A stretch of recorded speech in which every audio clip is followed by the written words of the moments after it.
Financial markets పై పట్టు సాధించాలనుకునే వాళ్ళు Revanth conduct చేసే వెబినార్ కోసం ఈ నెంబర్ కి కాల్ చేయండి. నమస్తే, వెల్కమ్ టు సుమన్ టీవీ. నేను విష్ణు. ప్రస్తుతంతో పాటు NISM and CRISIL certified wealth manager Revanth Chalamala ఉన్నారు. వారితో మాట్లాడదాం. నమస్తే రేవంత్. నమస్తే అండి. రేవంత్, నేను రెగ్యులర్ గా బిజినెస్ మ్యాగజైన్స్ చదువుతుంటాను. ఓకే. ఈ బిజినెస్ మ్యాగజైన్స్ ఈ మధ్య ఎక్కువగా కూడా ఇండెక్స్ ఫండ్స్ కి సంబంధించిన ఆర్టికల్స్ చాలా విరివిగా వస్తున్నాయి. ఓకే. చాలా మంది ఫైనాన్షియల్ ఎక్స్పర్ట్స్ కూడా ఇండెక్స్ ఫండ్స్ ని సజెస్ట్ చేస్తున్నారంటూ కూడా ఆర్టికల్స్ లో ఉంది. ఓకే. సో ఏంటి అసలు ఈ ఇండెక్స్ ఫండ్స్ అంటే ఏంటి, వీటిని మనం ఎంతవరకు అర్థం చేసుకోవాలి, ఏ విధంగా అర్థం చేసుకోవాలి, మరి ఇండెక్స్ ఫండ్స్ లో ఇన్వెస్ట్ చేస్తే మనకున్న బెనిఫిట్స్ ఏంటి అసలు? సో ఇండెక్స్ ఫండ్స్ గురించి ఇప్పటి వరకు మీరు అన్నట్టుగా చాలా ఆర్టికల్స్ వచ్చాయి, చాలా మంది కూడా చాలా వీడియోస్ చేశారు. సో నా దగ్గరకు వచ్చే క్లయింట్స్ కూడా చాలా మంది, సార్ మా దగ్గర ETF పోర్ట్ఫోలియో కూడా చాలా పెద్దగా ఉంది, మేము చాలా ఇన్వెస్ట్మెంట్స్ చేసి పెట్టాము, మీరు దాన్ని ఏమైనా చూడగలుగుతారా, ETF లో పెట్టచ్చా అని. మ్యూచువల్ ఫండ్ ఇన్వెస్టర్స్ కూడా సార్ ETF లో పెడితే బాగా లాభాలు వస్తాయి. సో బేసిక్ అసలు మనం ఇక్కడ ఈ ఎక్స్చేంజ్ ఫండ్ ఏంటి, అసలు యాక్చువల్గా మ్యూచువల్ ఫండ్ లో ఉన్నటువంటి డిఫరెన్స్లు ఏంటి, ఈ బేసిక్ అర్థం చేసుకుని రెండు ఎట్లా పనిచేస్తారో తెలిస్తే ఎందులో పెట్టుబడి పెట్టాలో మీరే చూస్ చేసుకోండి. ఎందులో నేను సజెస్ట్ చేయను. ఓకే. ఇప్పుడు Nifty 50 ఉంది సార్. Nifty 50లో ఉండే 50 స్టాక్స్ కొనాలి అని అంటే మన దగ్గర ఉన్న స్తోమత సరిపోదు. అలా అని చెప్పేసి డైరెక్ట్ గా Nifty 50 ఫ్యూచర్ ని కొనాలన్నా కానీ దాంట్లో చాలా రిస్క్ ఇన్వాల్వ్ అయి ఉంటుంది. సో బేసిక్ గా మన దేశంలో ఉండే టాప్ 50 కంపెనీస్ లో మనం పెట్టుబడి పెట్టాలి అని అంటే అది మనం ఒక Nifty 50 బేస్డ్ ఇండెక్స్ ఫండ్ లో కానీ లేదా Nifty 50 బేస్డ్ ETF రెండు ఒకటే. సో బేసిక్ ETF కానీ మ్యూచువల్ ఫండ్ కానీ రెండు ఒక ఫ్యామిలీకి సంబంధించినవే. ETF ఏమో స్టాక్ మార్కెట్ లో ట్రేడ్ అవుతూ ఉంటది. మ్యూచువల్ ఫండ్ అనేది స్టాక్ మార్కెట్ లో ఎక్కువగా ట్రేడ్ కాదు, యాక్టివ్ గా ట్రేడ్ అవ్వదు. This is the only difference, but both belong to the same family. Exchange traded fund, A pool of money coming together. అక్కడ ఒక ఫండ్ మేనేజర్ ఉంది, స్టాక్స్ ని యాక్టివ్ గా కొంటూ ఉంటాడు. సో ఏ స్టాక్స్ ని కొంటాడు, మన ఏ ఫండ్ ని కానీ అంటే ఏ ఎక్స్చేంజ్ కానీ ఏ థీమ్ ని కానీ సెలెక్ట్ చేసుకున్న దాని మీద ఉంటుంది. ఇప్పుడు బేసిక్ గా మనకి ETF విషయంలోకి వచ్చినా, లేకపోతే ఇందాక మీరు అన్నారు కదా, ఇప్పుడు మనకి ఇండెక్స్ బేస్డ్ ఫండ్స్ అన్నా కానీ రకరకాలుగా ఉంటాయి. అటు మనకి బ్యాంక్ నిఫ్టీకి ఉంటాయి, నిఫ్టీకి ఉంటాయి, ఆటో సెక్టార్ కు ఉంటాయి, IT సెక్టార్ కు ఉంటాయి. సో బేసిక్ గా మార్కెట్ లో మన ఎన్ని రకాల సెక్టార్స్ అయితే ఉన్నాయో అన్ని రకాల సెక్టార్స్ కి కూడా మనకు అటు ETFs ఉంటాయి, అటు మ్యూచువల్ ఫండ్స్ లో డైరెక్ట్ గా మనకు సెక్టార్ బేస్డ్ అంటే డైరెక్ట్ గా రిప్లికా ఆఫ్ దట్ ఫండ్ కూడా మ్యూచువల్ ఫండ్ గా ఉంటుంది. సో బేసిక్ ఇక్కడికి వచ్చే పెద్ద క్వశ్చన్ అందరికీ ఏంటి, మనం ETF ను కొనాలా, ఐ మీన్ డైరెక్ట్ గా ఇండెక్స్ బేస్డ్ ఫండ్ ను కొనాలా, లేకపోతే ఆ థీమ్ ఓరియంటెడ్ మ్యూచువల్ ఫండ్ కొనాలా, ఈ పెద్ద కన్ఫ్యూజన్ కూడా ఉంటూ ఉంటుంది. సో ఇక్కడ మనం కొన్ని విషయాలు గుర్తుపెట్టుకోవాలి. ఇన్వెస్ట్మెంట్ అనేది మనం పర్టిక్యులర్ గా ఒక ఆటో సెక్టార్ బేస్డ్ ఫండ్ ఎంచుకున్నాం అనుకోండి, for example index based fund ఎంచుకున్నాం అనుకోండి, ఆ ఆటో సెక్టార్ ఇండెక్స్ లో ఏ స్టాక్ ఎంతెంత పర్సెంటేజ్ అలోకేషన్ ఉందో ఆ అలోకేషన్ ప్రకారం మాత్రమే ఇవ్వడం జరుగుతుంది. ఎందుకు? This is directly a replica of a sector. ఆ ఇండెక్స్ ఎలా ఉంటుందో ఈ ఫండ్ కూడా అలానే ఉంటుంది, అంతకు మించి మార్పులే ఉండవు. అదే ఒక ఆటో సెక్టార్ బేస్డ్ లేదా ఒక IT సెక్టార్ బేస్డ్, ఒక sector based mutual fund, actively managed mutual fund అనుకోండి. సో బేసిక్ గా ఎంతెంత ఏ కంపెనీస్ కి అలోకేషన్ ఇవ్వాలి, అందులో అది మిడ్ క్యాప్ లోకి ఇవ్వాలా, స్మాల్ క్యాప్ లోకి ఇవ్వాలా. ఈవెన్ ఇప్పుడు మన టెక్నాలజీ సెక్టార్ తీసుకున్నాం అనుకోండి, అన్నేవి లార్జ్ క్యాప్ నుంచే ఉండవు, మనకి మిడ్ అండ్ స్మాల్ లో కూడా కొన్ని ఉంటాయి కదా. సో బేసిక్ గా దేనికి ఎంత అలోకేషన్ ఇవ్వాలి, మనం ఎంత క్యాష్ పోర్షన్ ఎక్స్పోజర్ లో పెట్టుకోవాలి, ఇప్పుడు ఉన్నటువంటి సిచ్యువేషన్ ని బట్టి మనం ఆ సెక్టర్ నుంచి ఏమైనా ఎక్స్పోజర్ ని తగ్గించుకోవాలా అనేది ఒక యాక్టివ్ ఫండ్ మేనేజర్ అనేది చేస్తూ ఉంటారు. ఇక్కడ ఏముంటుంది అని అంటే అదే మనకి ఇండెక్స్ లో ఏదైతే యాజ్ ఇట్ ఈస్ గా ఉంటుందో దాని రెప్లికానే ఉంటుంది. ఇందులో ఎప్పుడెప్పుడు ఫండ్స్ ని చేంజ్ చేస్తారు అని అంటే మనకి ఇండెక్స్ లో ఎప్పుడైతే రీబ్యాలెన్సింగ్ జరుగుతుందో అప్పుడే ETF లో కూడా చేంజెస్ జరుగుతాయి, లేకపోతే ఎటువంటి మార్పులు ఉండవు. కానీ అదే మ్యూచువల్ ఫండ్ లోకి వచ్చేసరికి మాత్రం యాక్టివ్ గా చేంజెస్ జరుగుతూ ఉంటాయి. ఎలా? ఒక కంపెనీకి ఏదైనా ఆర్డర్ బుక్ బాగా గ్రో అవుతున్నా, ఒక కంపెనీ ప్రామిసింగ్ గా ఫ్యూచర్ లో కనిపిస్తూ ఉన్నా దానికి అవసరాన్ని బట్టి పర్సంటేజ్ ని పెంచుతారు. లేదా దాని కంపెనీ కొంచెం డ్రాప్ అవుతున్నట్టుగా కనిపిస్తూ ఉన్నా, వాళ్ళ ఆర్డర్ బుక్స్ బాగో అని అనిపించినా గానీ వాటిల్లో నుంచి ఇన్వెస్ట్మెంట్స్ డ్రాప్ చేస్తూ ఉంటాయి actively manage mutual funds. And ఇంకొక రకంగా చూసేదంటే ఈ వర్క్ ఫ్లో గురించి బేసిక్ ఎక్స్ప్లెయిన్ చేశాం కదా, నెక్స్ట్ రిస్క్ రిటర్న్ గురించి మాట్లాడుకుంటూ ఉంటాం. ఇప్పుడు మనకి Nifty 50 ఎంత పడుతుందో Nifty 50 బేస్డ్ ETF కూడా అంతే పడుతుంది, ఇండెక్స్ ఫండ్ కూడా అంతే పడుతుంది. ఎందుకు? డైరెక్ట్ రెప్లికా కదా ఇక్కడ.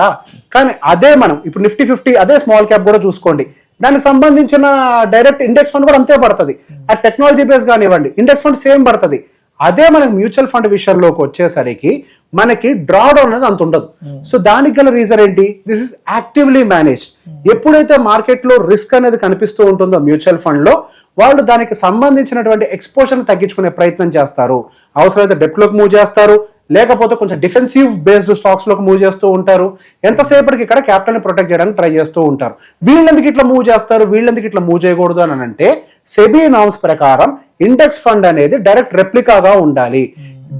దీని ప్రకారం ఏంటి, సెబీ ఇక్కడ ఒక రూల్ ఇంతకు ముందు కూడా తీసుకొచ్చింది. ఏ మ్యూచువల్ ఫండ్ అయితే ఇండెక్స్ ని బీట్ చేసి అవుట్ పర్ఫార్మ్ చేయదో వాళ్ళు అట్లీస్ట్ ఎక్స్పెన్స్ రేషియోని పెంచడానికి అర్హులు కారు అని చెప్పి. సో బేసిక్ గా మనకి మ్యూచువల్ ఫండ్ యొక్క బేసిక్ థంబ్ రూల్ ఏంటి, ఇండెక్స్ ని అవుట్ పర్ఫార్మ్ చేయాలి. అవుట్ పర్ఫార్మ్ చేస్తేనే ఆ ఫండ్ బాగుంది అని మనం డిక్లేర్ చేస్తాం. సో ఇక్కడ ఇండెక్స్ ఫండ్ ఏదైతే ఉందో దాని యావరేజ్ రిటర్న్ ని ఇక్కడ ఉన్నటువంటి మ్యూచువల్ ఫండ్ అంటే actively managed mutual fund out perform చేసినప్పుడు మాత్రమే ఈ mutual fund so mutual fund బాగా పర్ఫార్మ్ చేసింది అంటాం. మీరు కంపేర్ చేస్తే ప్రతి మ్యూచువల్ ఫండ్ కి దాని కింద ఇండెక్స్ రిటర్న్ ఎంత ఉందో కూడా కంపారిజన్ ఇస్తారు. కంపల్సరీ, యాక్చువల్గా ఇట్స్ కంపల్షన్. ఇండెక్స్ తోటి కంపేర్ చేయండి అంటారు. ఐటీ బేస్డ్ మ్యూచువల్ ఫండ్ అనుకోండి, ఐటీ ఇండెక్స్ తోటి కంపారిజన్ పెడతారు. IT index 10% up side move అయితే ఈ ఐటీ ఇండెక్స్ అంటే ఐటీ బేస్డ్ మ్యూచువల్ ఫండ్ ఎంత పర్సెంటేజ్ అవుట్ పర్ఫార్మ్ చేసింది. అలానే డ్రాడౌన్ విషయంలో కూడా ఇది 10% కిందకు పడితే ఇది కూడా 10% పడ్డదా, 12% పడ్డదా, లేకపోతే కేవలం 5% కిందకు పడిందా. సో చరిత్ర చెప్పేది ఏంటి అని అంటే మ్యూచువల్ ఫండ్ అనేది మనకి when compare to index based funds, index based funds తో కంపేర్ చేస్తే అంటే ఇండెక్స్ తో కంపేర్ చేస్తే ఐదర్ హయ్యర్ సైడ్ ఆల్ఫా ఎక్కువ ఇవ్వాలి, డౌన్ సైడ్ పడేటప్పుడు తక్కువగా పడాలి. ఇదే థంబ్ రూల్ కింద నడుపుకుంటూ ఉంటారు. So majority of the people నా దగ్గరకు వచ్చి అడిగినప్పుడు, సార్ మేము ఆల్రెడీ మ్యూచువల్ ఫండ్స్ లో పెడుతున్నాం కదా, ఈటీఎఫ్ లో కూడా పెట్టచ్చా అని చెప్పి అడిగినప్పుడు నేను బేసిక్ ఈ కంపారిజన్ చెప్తా. ఎప్పుడైతే మీకు ఇండెక్స్ ని అవుట్ పర్ఫార్మ్ చేసి ఇస్తున్నటువంటి మ్యూచువల్ ఫండ్స్ ఉంటే మళ్ళీ మీరు ఆ ఇండెక్స్ ఎందుకు పెడుతున్నారు, మీరు ఇవ్వండి క్లియర్ గా అర్థం చేసుకోండి.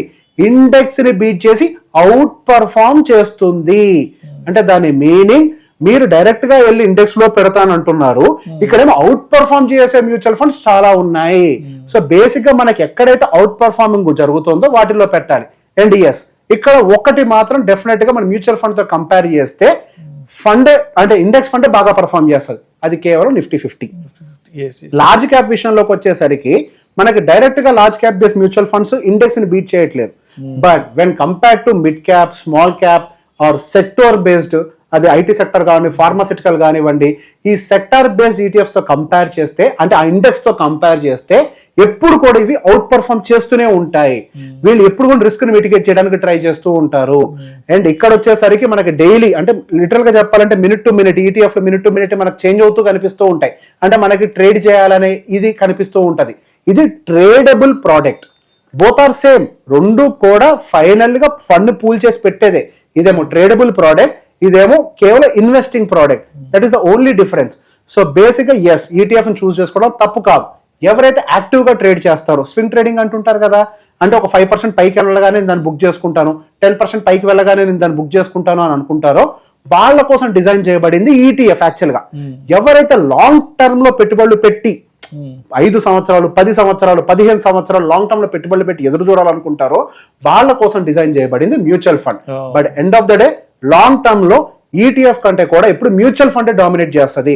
ఎందుకంటే this is passively managed, this is actively managed. వీళ్ళేమో మార్కెట్, ఎకనామిక్ సిచ్యువేషన్స్ ని, కంపెనీకి సంబంధించిన డేటాస్ కూడా ట్రాక్ చేస్తూ ఉంటారు. ఇండెక్స్ ఫండ్స్ ఏమో కేవలం నిఫ్టీ 50లో కానీ ఆ పర్టికులర్ ఇండెక్స్ లో ఏం రీబ్యాలెన్సింగ్ జరుగుతుందో అది మాత్రమే చూస్తుంది. అక్కడ మారకుండా ఇక్కడ మార్చారు. సో ఎప్పుడైనా కానీ మన ఇన్వెస్ట్మెంట్ అనేది యాక్టివ్లీ మేనేజ్ లో పెడుతూ ఉంటారు. ఇక్కడ ఇంకో ప్రశ్న ఉంటది, దీనికేం ఎక్స్పెన్స్ రేషియో తక్కువ, దీనికేం ఎక్స్పెన్స్ రేషియో ఎక్కువ, మరి నేను ఇప్పుడు ఏం చేయాలి? ఇప్పుడు ఒకటే ప్రశ్న నేను కూడా అడుగుతున్నాను. వీళ్ళు కోసం ఇక్కడ ఎక్కువ పని చేస్తున్నారు కాబట్టి రూపాయి ఎక్కువ తీసుకుంటున్నారు, వీళ్ళు ఇక్కడ తక్కువ పని చేస్తున్నారు కాబట్టి రూపాయి తక్కువ తీసుకుంటున్నారు. నువ్వు ఎక్కడైతే రూపాయి ఎక్కువ పే చేస్తున్నావో వాళ్ళు ఇండెక్స్ ని బీట్ చేసి ఇస్తున్నారు కదా రిటర్న్స్ మీకు. ఇప్పుడు what ever the NAV value మీకు కనిపించేది ఎక్స్పెన్స్ రేషియోని అడ్జస్ట్ చేసిన తర్వాతే కదా. ఎక్స్పెన్స్ రేషియో ఇక్కడ మీకు 1 ఉండొచ్చు, ఇక్కడ 0.2 ఉండొచ్చేమో, కానీ ఇక్కడ 1 పోయిన తర్వాత కూడా దీన్ని అవుట్ పర్ఫార్మ్ చేస్తుంది కదా. మీకు ఇంక ఎక్స్పెన్స్ రేషియోతో మీ ప్రాబ్లం ఏంటి? సో బేసిక్ ఇందులో ఎక్స్పెన్స్ రేషియో ఎక్కువ ఉండొచ్చు కాక ఎక్స్పెన్స్ రేషియో తీయంగా కూడా మీకు ఈ ఇండెక్స్ ఫండ్ తో కంపేర్ చేస్తే సేమ్ థీమ్ ని మెయింటైన్ చేసే మ్యూచువల్ ఫండ్ ఇంకెక్కువగా పర్ఫార్మ్ చేస్తుంది. సో మీరు అక్కడ ఒక రూపాయి ఇచ్చిన, ఎప్పుడైనా గుర్తుపెట్టుకోండి, రూపాయి పే చేస్తున్నాం ప్రీమియం అని అంటే దానికి తగ్గ రిజల్ట్ అక్కడ వస్తూ ఉంటది.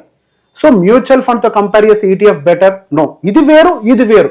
రెండింటిని వేరు వేరుగా చూడండి. దీన్ని ట్రేడింగ్ ప్రోడక్ట్ గా చూడండి, దీన్ని ఇన్వెస్టింగ్ ప్రోడక్ట్ గా చూడండి. ఇది తప్పు, ఇది రైట్ అని నేను అనట్లే. ఇది రైటే, ఇది రైటే. కానీ ఇది ఎవరికి? స్వింగ్ ట్రేడింగ్ చేసే వాళ్ళకి. మ్యూచువల్ ఫండ్ ఎవరికి? లాంగ్ టర్మ్ లో ఇన్వెస్ట్ చేసే వాళ్ళకి. అదే మ్యూచువల్ ఫండ్ లో మీరు స్వింగ్ ట్రేడింగ్ చేయడం కుదురుద్దా? కుదరదు కదా. కానీ ఈటీఎఫ్ లో చేయడం కుదురుతుంది. వాళ్ళు చేసుకోండి. ఇన్వెస్ట్మెంట్ చేసే వాళ్ళు మ్యూచువల్ ఫండ్ లో చేయండి. So this is the basic difference. ఈ డిఫరెన్స్ అర్థం కాక చాలా మంది అటు ఈటీఎఫ్ మ్యూచువల్ ఫండ్ అనే దాంట్లో కుట్టుకులాడుతూ ఉన్నారు. ఈ బేసిక్ డిఫరెన్స్ అర్థం చేసుకుంటే you will understand what product is right for you. Thank you so much Revanth. Thank you అండి.